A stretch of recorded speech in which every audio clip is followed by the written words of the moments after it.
What's up everybody, welcome to Money Management channel. My name is Andrei and today I'm gonna be doing an update on MMTLP and FINRA saga. I got the cash in the bag, stadium packed, born a rock star in this life, gonna live it up.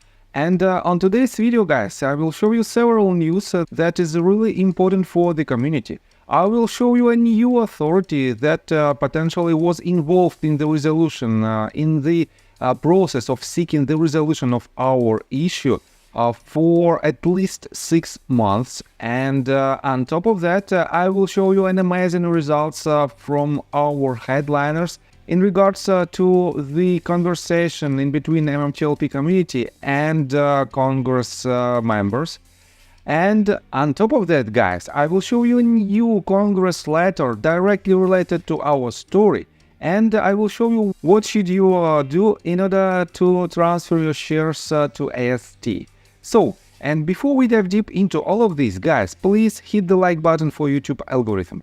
It takes me several hours to make this type of videos, and that is why your support is very important for me. So, let's start with the news itself. During the preparation for today's video, I scroll a lot of Twitter accounts, and on Curtis' Twitter account, this tweet grabs my attention. And I clicked on it, and here what I found. So, Back Office Committee. The Back Office Committee will have its next call Tuesday, August 15 at 11 AM Eastern Time to review applicable FICC, DTC, NSCC, SEC, MSRB, OCC, IRS, and FINRA updates during the past month. There will be two spotlight presentations for this call. First, Robert Cavallo of DTCC will provide an update on T+1 testing. Second, Nikki Brickenhoff of TradeStation will discuss a recent S1 filing by NextBridge that would distribute non-transferable subscription rights only to holders who register their NextBridge common stock directly with the company's transfer agent. So, and it is quite interesting statement because I didn't know about Back Office Committee, and take a look right here. If I scroll back, and here you can see the same person, Swin, published another tweet with the comment, and it is a FIF.com website, and here you can see the link to another statement, another news. And let me quote it for you. During the week of January 22, 2024, an FIF member received document requests from the SEC and FINRA examination groups relating to the NextBridge hydrocarbons and metamaterials reorganization. The FIF member is interested to know if other FIF members have received similar document requests. Please send any responses to this email. And FIF will update all members that respond on the number of firms that have received inquiries. FIF will maintain the anonymity of all responses. So guys, it becomes even more interesting, and I tried to find out what is this company about. And if you click on About section, you can see this definition about FIF. FIF is an industry trade group comprised of over 100 broker-dealers, exchanges, and financial technology vendors. Established in 1996, FIF seeks to address and resolve open implementation issues that impact the securities industry across the order lifecycle.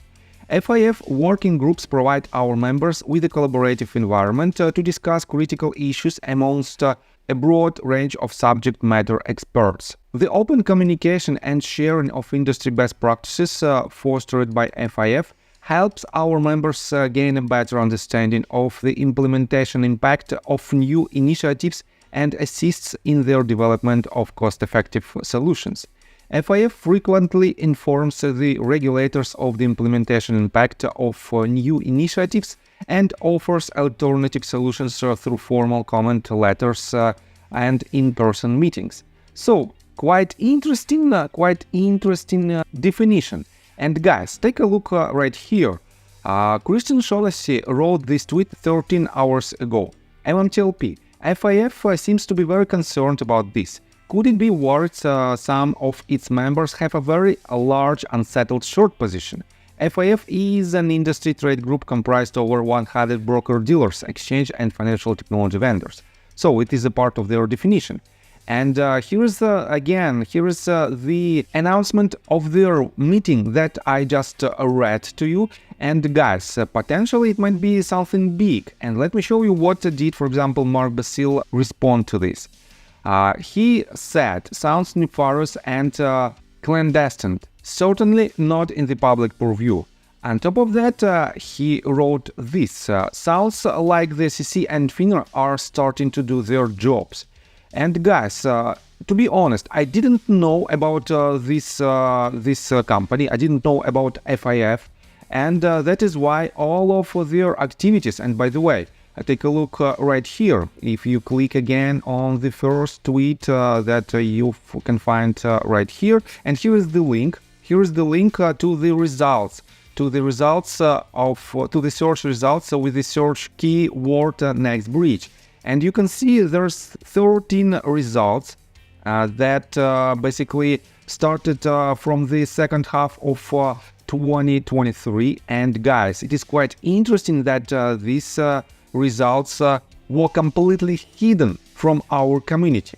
So it is quite interesting update, and potentially it might be another path how we can affect the situation and how we can try to solve the issue. So let me show you another quite interesting detail, and let me show you the update from Don Fis. You know that he was in trip to District Columbia in order to push our case forward, and he had a lot of meetings. And here you can see the results of his work. Hey FINRA, hit over 300 plus offices. Hope you enjoy the picture. Now get your FN shine box. And here you can see the picture of Richie, and he is in front of the James Comer, Representative James Comer office. And as you can see in his hand, he holds the latest PR statement.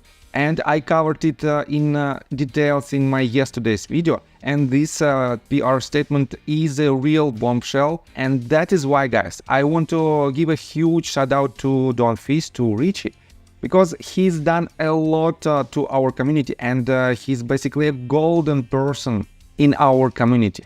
So let me show you another quite interesting detail. Annette wrote this tweet and Don Fis reposted it. She said, "Thank you, Congressman Morel, for the support. I appreciate the time your staff has committed to this important issue." And here is another letter from Congress member. Let me show you this in details. It was written on February the 6th to Gary Gensler and Robert Cook, and it was signed by Joseph D. Morel, member of Congress. And here is the letter itself, and it is directly related to our story. In first two paragraphs, you can see an explanation of MMTLP issue, and the third paragraph is quite interesting. Third and fourth paragraph are quite interesting. Let me quote it for you. As you know, the Securities and Exchange Commission and FINRA have a responsibility to protect investors and safeguard the integrity of public markets. Given the financial distress my constituents have described as the result of these decisions, I want to ensure that market decisions are being made in an efficient and transparent manner. As a follow-up to the meetings your offices provided my staff, I respectfully request that your agencies fully investigate the events surrounding the MMTLP trading halt, to include an audited share count. I further request that you make any findings publicly available and that you provide clear guidance to my constituents about what to expect regarding their MMTLP holdings and the associated timeline. Please also identify any legislative or regulatory gaps that could be addressed to better protect investors and market integrity.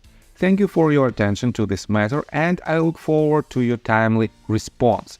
So, on the one hand, it is quite generic letter, but on the other hand, we have another Congress member who is on our side, and this is really important. So, let me show you another quite interesting update. RareDD reposted a tweet that was written by Alexander Yon. And Alexander wrote this: "Gary, you have blocked my FOIA request. Team Foya was prepared to release the 636,000 pages of evidence regarding MMTLP, TRCH and MMAT that you have withheld. Hiding such a substantial amount of evidence raises serious questions about accountability and responsibility. And here is the screenshot of the letter itself. And by the way, this tweet was written in response to Gary Gensler's tweet that he published just 2 days ago on February the 8th. And he wrote, "We recently adopted new rules and amendments to enhance disclosures and provide additional investors protection in IPOs by SPACs and in subsequent business combination transactions between SPACs and target companies." And as you can see, he said that he wants to protect investors and he and the SEC Commission implement this type of updates. But the main issue for them is the market itself that has a lack of transparency. And that problem has to be solved, and through our case, I think we can do it. So let me show you another update, and guys, you know that just recently, and I covered it in my yesterday's video, we had two press releases. One of them advised you to move your shares to AST, and again, I have a lot of questions how you can do it. And let me show you this tweet that was written by Junk Savvy in response to this question. Can you please put down in writing what you emailed your brokerage in regards to transferring your shares over to AST? And Junk Savvy wrote this. It is the example of the letter, and it is basically a blueprint how you can write it. I use the internal email system. Text: "Good morning. I'm requesting X number of my X shares of this QSIP number NextBridge Hydrocarbons, formerly MMTLP, be transferred to NextBridge Hydrocarbons transfer agent ST/EQ for registration in my name in book entry. Please update me of the status and completion. Thank you." And this is the text how you can request this transfer, and basically you can use it in order to write to your broker dealer. On top of that, guys, let me show you this tweet that was reposted by John Burda and that was made by Odysseus.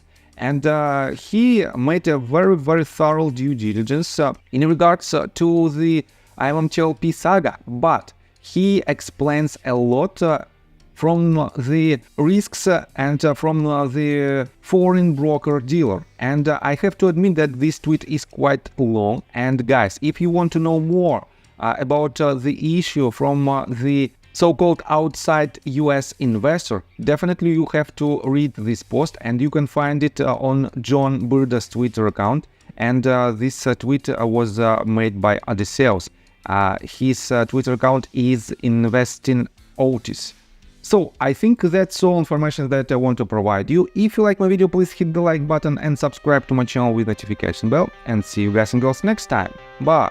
I got the cash in the bag, stadium packed. Born a rock star in this life, gonna live it up.